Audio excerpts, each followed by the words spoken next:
some of us, not all of us, but some of us, we create our own personality, right?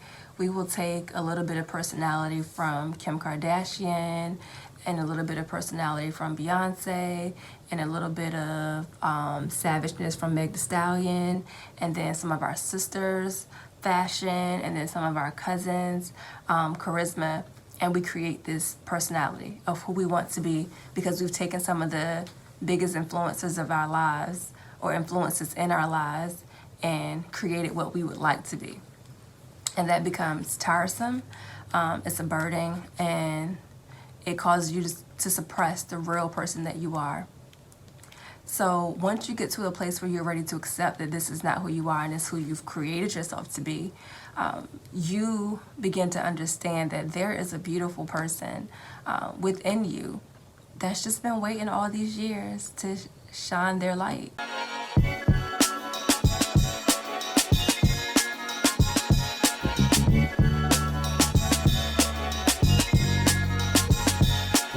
Hello everyone, my name is Elle Harris, and if you are watching this by Instagram, Facebook, or YouTube, thank you so much for watching my video today. Happy Friday. We've gotten through another week of 2020, one of the craziest yet greatest years ever. But today I want to talk about relearning sisterhood. Relearning sisterhood. I want to talk about that because I feel like we all want a tribe, right? We all want to be in a tribe of boss-ass women who are doing amazing things, who look good together, who are just conquering their worlds.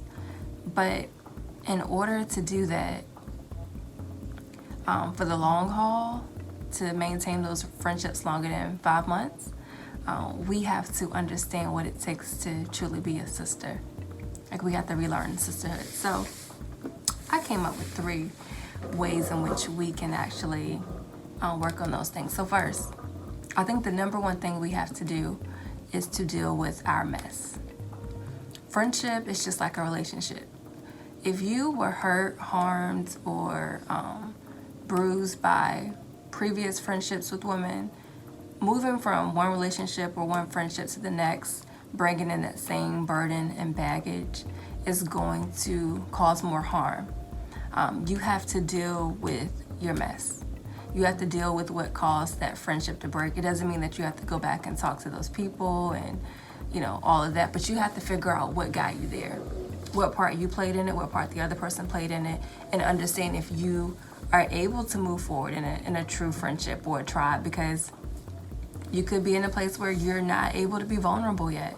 And friendship is a space for vulnerability, right? True friendship, you should be able to be vulnerable in those spaces. So you got to deal with your mess, figure out what it is that got you there, and what you have to do to move from that space. And once you deal with your mess, you can move on to accepting your role. And when I say accepting your role, I mean understanding that some of us, not all of us, but some of us, we create our own personality, right? We will take a little bit of personality from Kim Kardashian and a little bit of personality from Beyonce and a little bit of savageness from Meg Thee Stallion, and then some of our sisters' fashion, and then some of our cousins' charisma, and we create this personality of who we want to be because we've taken some of the biggest influences of our lives or influences in our lives and created what we would like to be. And that becomes tiresome, it's a burden, and it causes you to suppress the real person that you are.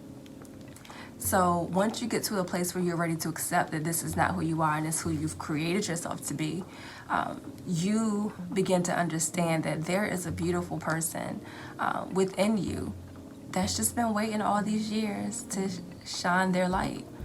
And when you're able to accept that you may not be the next Beyonce or the next Kim Kardashian or the next whatever, and accept that even though you're not them, your role is not any less significant than anyone else's. We all have a unique role and purpose in this life.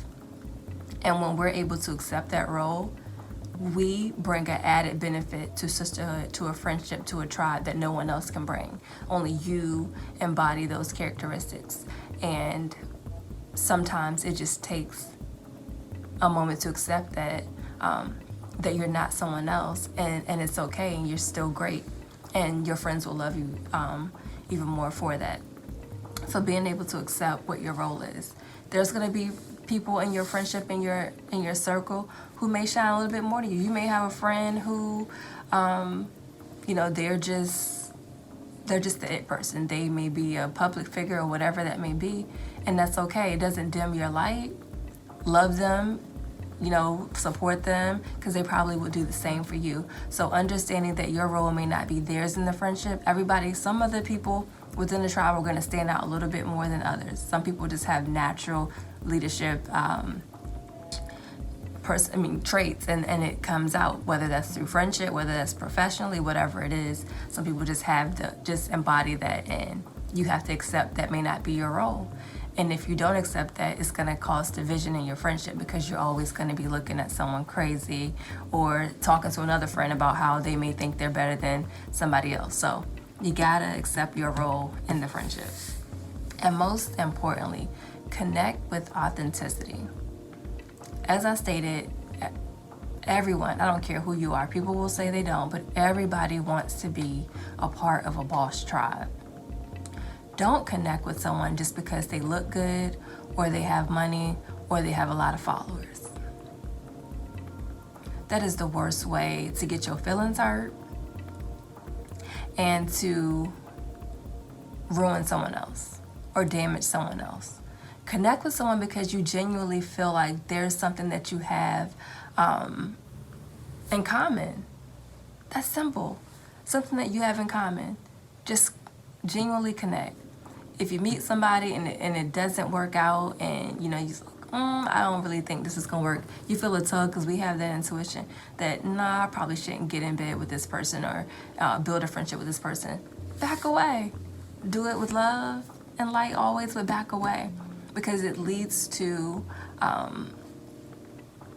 you finding time to find someone else to be authentically connected with.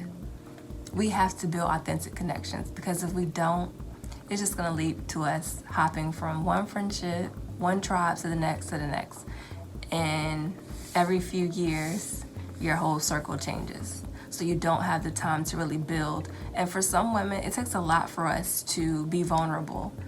Sisterhood is a place where you're supposed to be vulnerable, right? You should be able to find that safe space where you can say things that you may not be able to tell others, but you have this close circle where you can say something and it won't go anywhere. That is the honor of friendship. Friendship, when I confide in you, it is an honor to have someone confide in you and say, these are things that I haven't told anyone. They make me feel vulnerable, but I'm being transparent with you. That's true friendship. So today, I say, let's learn to be true sisters. Relearn sisterhood. We have to. The time is now. It's more important now than ever. So that's all I have today. Have a wonderful Friday.